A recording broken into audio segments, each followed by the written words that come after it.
सभी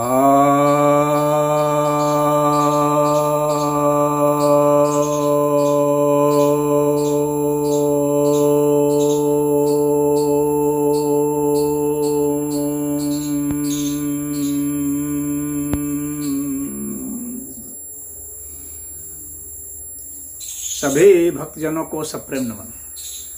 भक्तों, आज मैं आपके समक्ष श्रीमद् भगवद गीता के 16वें अध्याय के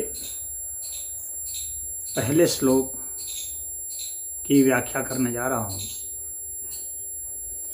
यह जो 16वां अध्याय है, इसे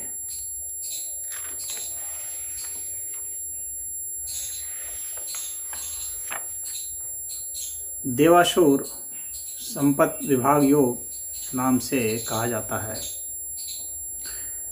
यह अध्याय 24 श्लोकों वाला है।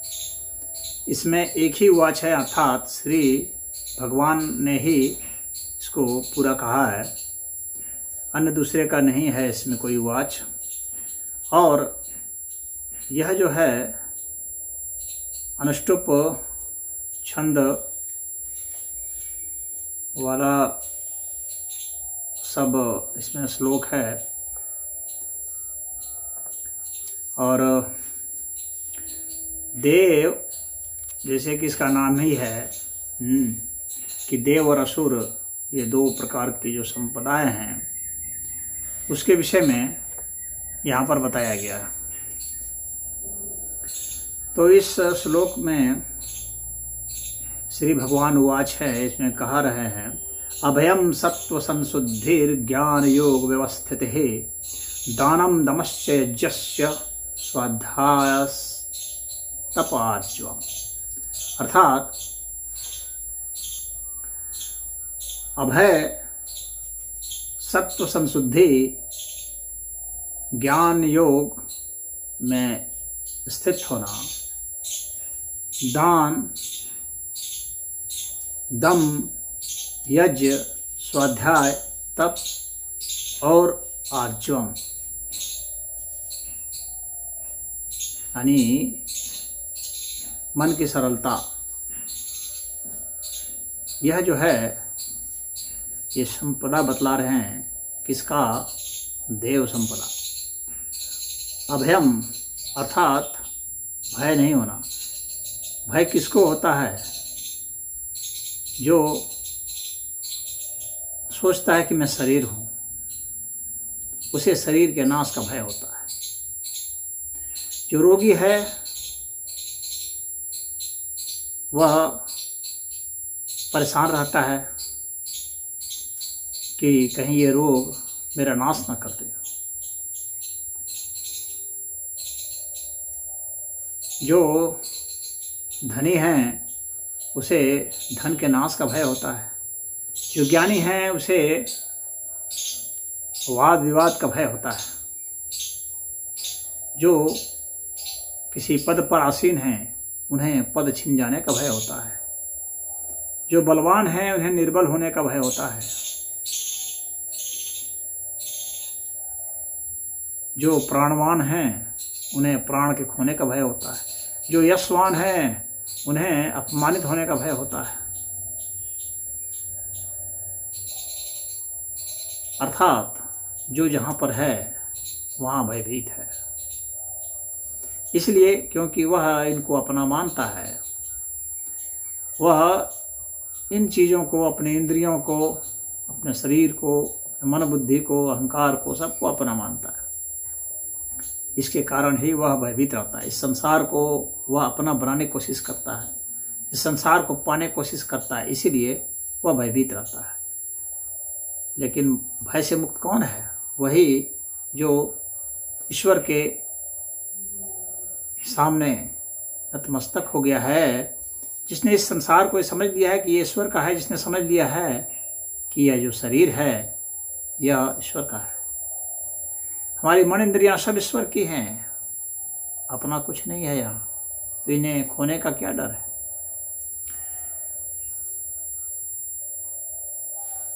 तो ऐसा जो सोच लेता है वह अभय हो जाता है। इसके बाद है सत्व संशुद्धि, यानी हमारे अंतःकरण की शुद्धि, हमारे सत्व की, हमारा जो सार है उसकी संशुद्धि। हमने बहुत सारे पाप किए हैं, अंतःकरण में भी जमे हुए हैं, बहुत सारे कुकर्म किए हैं, अंतःकरण में जमे हुए हैं। अज्ञानता जो है वह अंतःकरण में जमा हुआ है, तो तमाम तरह की विषमताएं अंतःकरण में जमी हुई हैं। उसके कारण हमारा जो चित्त है वो अशुद्ध हो गया है।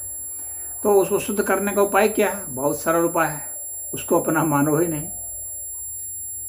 अपना नहीं मानोगे वो अपने आप ही शुद्ध हो गया। अपना मानने के कारण फिर उपद्रव में फंसना है कि इसको ऐसे शुद्ध करना है, वैसे शुद्ध करना है, 10 तरह का तिकड़म बिड़ाना है। तिकड़म कुछ नहीं बिड़ाना है, ये मेरा है नहीं और मुझे कुछ चाहिए नहीं। बस यही 2 मंत्र है। यदि इस 2 मंत्र को समझ लिए तो सब आसान है। मेरा कुछ नहीं है, मुझे कुछ नहीं चाहिए, सबसे सरल यही उपाय है। इससे सत्व की संशुद्धि हो जाती है। उसके बाद कहते हैं ज्ञान योग व्यवस्थित ही, ज्ञान योग में स्थित हो जाना।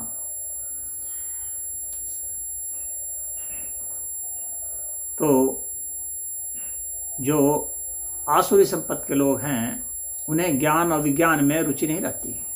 जिन्हें ज्ञान विज्ञान में रुचि रहती है वही देवी संपत्ति वाले हैं। तो जो लगातार योग की क्रियाओं में लगा हुआ है और ज्ञान विज्ञान में रस लेता है, तर्क वितर्क करता है, नए नए प्रयोग करता है और अंधविश्वासों में नहीं रमता, वह अपने आप ही ज्ञान योग की ओर बढ़ता जाता है। मैं क्या हूँ, ये दुनिया क्या है, कैसे आई है, कहाँ से आई है, इसके पीछे कौन सा रहस्य है, इसी को पता लगाता रहता है और पता लगाते लगाते अंततः योग में स्थित हो जाता है। कौन चीज़ कहाँ से उत्पन्न हुई, कैसे उत्पन्न हुई, इसी का पता लगाते रहते। ये बहुत बड़ी साधना है। तो इस साधना का पता लगाते लगाते व्यक्ति योग में स्थित हो जाता है। तो ज्ञान योग में स्थित हो जाना यह एक बहुत बड़ी देवी संपदा है। फिर है दानम, अर्थात जो दान करते हैं, पात्र को देख के, परिस्थिति को देख करके दान किया जाता है। तो बहुत तरह के दान हैं, द्रव्य दान, अन्न दान, मुद्रा दान, स्वर्ण दान, गोदान, भूदान, बहुत सारे दान होते हैं। इसमें अन्नदान अच्छा माना जाता है क्योंकि यह जीवन देता है। उसी तरह से अभय दान, यानी कोई आपकी शरण में आया है अपने प्राण बचाने के लिए, अपने परिवार को बचाने के लिए, तो उसको अभय दान दिया जाता है। तो वह भी बहुत अच्छा दान है क्योंकि वह सुरक्षा प्रदान करता है, उसके जीवन की रक्षा करता है। और उसी तरह से ज्ञान दान है। तो ज्ञान दान तो वह दे सकता है जो ज्ञानी है। तो ज्ञान दान को श्रेष्ठ माना गया है। तो पात्र को देख के दान देना चाहिए। कुपात्र को दान देने से क्या होगा कि वह उसका दुरुपयोग करेगा। इसीलिए इसमें आदमी को सावधान रहना चाहिए। धर्म कार्य में जो लोग लगे हुए हैं, सामाजिक कल्याण में जो लगे हुए हैं, उनको ही दान देना चाहिए। और अपनी आय का 6% तक दान देने का विधान है। यह नहीं कि सब उठा करके सम का दे दी, क्योंकि जो भी धन कमाया जाता है उसमें अन्य का भी हक होता है, परिवार का भी हक होता है। इसलिए 6% तक दान जो है वह शास्त्र में अनुमोदित है। हाँ, जो अकेला ही है वह दे सकता है, देकर अपना संन्यास ग्रहण कर ले, वह बात अलग है। उसके बाद है दम। दम अर्थात इंद्रियों पर नियंत्रण। अपने इंद्रियों पर क्या बोलना है, क्या नहीं बोलना है, क्या सूंघना है, क्या नहीं सूंघना है, क्या खाना है, क्या नहीं खाना है, क्या देखना है, क्या नहीं देखना है, क्या सुनना है, क्या नहीं सुनना है, क्या स्पर्श करना है, क्या स्पर्श नहीं करना है, क्या सोचना है, क्या विचारना है, इसका विधिवत ज्ञान होना और उसके हिसाब से प्रयोग करना, यानी अपने मन के ऊपर नियंत्रण करना, यह दमन है। अपने मन को काबू में रखना, मन को भटकने नहीं देना, बहकने नहीं देना। तो ऐसा कौन करेगा? मन को कौन रोकेगा? मन को कौन रोक सकता है? मन का ही सूक्ष्म स्वरूप होता है विवेक, वह विवेक ही रोक सकता है। तो विवेक की जागृति से ही दमन संभव है। इसके बाद है यज्ञ, अर्थात आराधना करना। तो कई तरह के यज्ञ होते हैं। तो उसमें ज्ञान यज्ञ है, जप यज्ञ है, तो कई तरह के यज्ञ होते हैं। और सामान्य एक अनुष्ठान भी होता है जो आप लोग देखते होंगे यज्ञ के रूप में है, तो वह तो एक भौतिक यज्ञ है। लेकिन वास्तव में ये सब यज्ञ हैं जो ज्ञान यज्ञ है, प्राण यज्ञ है, यानी प्राणों का हवन करना।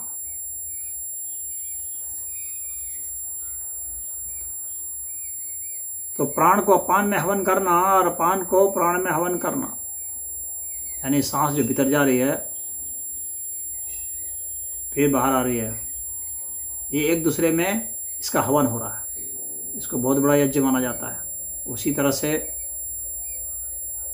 मन को विवेक में लीन करना, विवेक को अंतःकरण में लीन करना, यह भी हवन माना जाता है। प्राण को मन में लीन करना, यह भी हवन माना जाता है। प्राण को मन में लीन कैसे किया जाएगा? इस तरह से आप प्राण इस तरह से श्वास ले रहे हैं कि कोई विचार नहीं बन रहा है, तब प्राण मन में लीन हो गया और मन जो है अंतःकरण में लीन हो गया। यह बहुत बड़ा यज्ञ माना जाता है। उसी तरह से है स्वाध्याय। स्वाध्याय का अर्थ होता है स्वयं का अध्ययन, अपना अध्ययन। तो अपने मन का अध्ययन, अपने कर्मों का अध्ययन, अपने भाव का अध्ययन, अपने विचारों का अध्ययन, इसको करते रहें, यह असली स्वाध्याय है। इसके बाद है जो आर्ष ग्रंथ हैं, जो श्रेष्ठ ग्रंथ हैं, जो वैदिक ग्रंथ हैं, जो हमारे ऋषि महर्षियों ने श्रेष्ठ ग्रंथ लिखे हैं, उनका अध्ययन करना। जो हमारे गुरुजनों ने कहा है, श्रेष्ठ वचन कहे हैं, उनका अध्ययन करना, वह स्वाध्याय के तहत आएगा। लेकिन वह ऊपरी है। असली स्वाध्याय जो मैंने आपको पहले बताया, स्वयं का अध्ययन करना, अपने विचार, कर्म, भाव, धर्म, इन सब का अध्ययन करना। इसके बाद है तप। तप अर्थात जब व्यक्ति किसी भी कार्य को प्रसन्नतापूर्वक करता है, किसी सिद्धि में लगता है, उसमें जो भी बाधाएं आती हैं उसको आराम से सहता है, सुखपूर्वक सहता है। उसमें जो भी बाधाएं आती, जो भी कष्ट आता है, उसको वो हंसते हंसते मुस्कुराते हुए सह लेता है, वह तप है। छोटे मोटे कष्टों को सहता है क्योंकि वह जानता है कि इनको सहने के बाद जो है उसमें वह शक्ति आती है, तप से ही शक्ति आती है। जैसे एक खिलाड़ी है, दौड़ता है, मेहनत करता है, तो वह तप करता है, उससे ही वह बलवान बनता है। तो जब आप तप करेंगे तो बलवान बनेंगे, मस्तिष्क आपका सही होगा, इंद्रियां आपके नियंत्रण में होगी, वह तप है।